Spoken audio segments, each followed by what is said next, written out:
حسن بن محمد نے اپنے دادا سے اور اس نے متعدد اصحاب و مشائخ سے روایت کی ہے کہ حضرت عمر بن خطاب کی اولاد میں سے ایک شخص امام موسیٰ کاظم علیہ السلام کو اذیت پہنچایا کرتا تھا، اور جب وہ آپ کو دیکھتا تو سب و شتم کرتا اور حضرت امیر المومنین کے حق میں گستاخیاں کرنے لگ جاتا تھا۔ آپ کے ایک ساتھی نے عرض کیا، مولا اگر آپ کی اجازت ہو تو اس کا کام تمام کر دیں، مگر آپ نے اسے سختی سے منع کیا اور اسے ڈانٹ دیا۔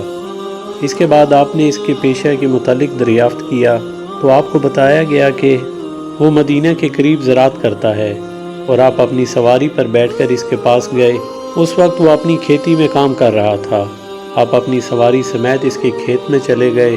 آپ کو آتا دیکھ کر اس نے چلا کر کہا، ہماری کھیتی کو مت روندو اور اسے برباد نہ کرو، مگر آپ نے اس کے چلانے کی کوئی پرواہ نہ کی اور اس کے پاس پہنچ گئے۔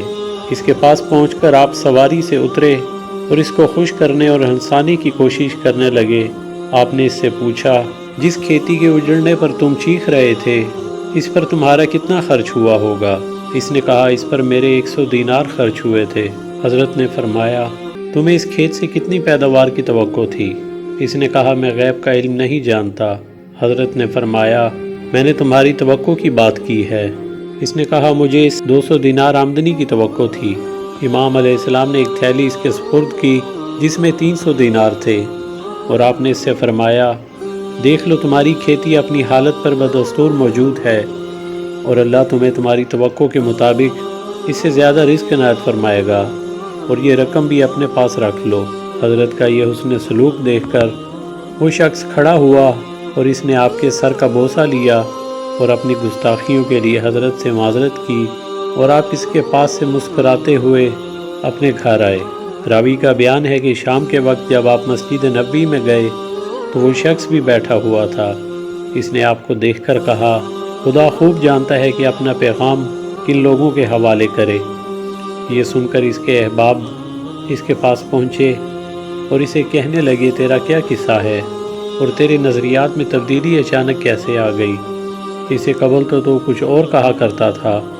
اس نے کہا، میں نے انہیں دیکھ کر اس وقت جو کچھ کہا ہے وہ تو تم نے سن لیا ہے، اسی سے ہی تم اندازہ کر سکتے ہو کہ میرے نظریات بدل گئے ہیں۔ پھر وہ آپ کی تعریف و ثنا کرنے لگ گیا۔ اس کے دوست اس سے جھگڑنے لگے، اور جواب میں اس نے اچھے طریقے سے حضرت کی عظمت کا دفاع کیا۔ امام موسیٰ کاظم علیہ السلام مسجد سے اپنے گھر تشریف لائے تو آپ نے اپنے ساتھی سے فرمایا، جس نے اس کے قتل کی اجازت طلب کی تھی، بتاؤ کون سا طرز عمل بہتر ثابت ہوا؟ کیا اس کا قتل کرنا بہتر تھا، یا جس طرح سے میں نے اس کی اصلاح کی یہ طریقہ بہتر ثابت ہوا؟ اب تم نے خود دیکھ لیا کہ میں اس کے شر سے محفوظ ہو گیا اور اس کی بد زبانی ہمیشہ کے لیے ختم ہو گئی۔ ویڈیو پسند آنے کی صورت میں چینل کو سبسکرائب کریں، ویڈیوز کو لائک اور شیئر لازمی کریں، اور بیل کو پریس کرنا مت بھولیں۔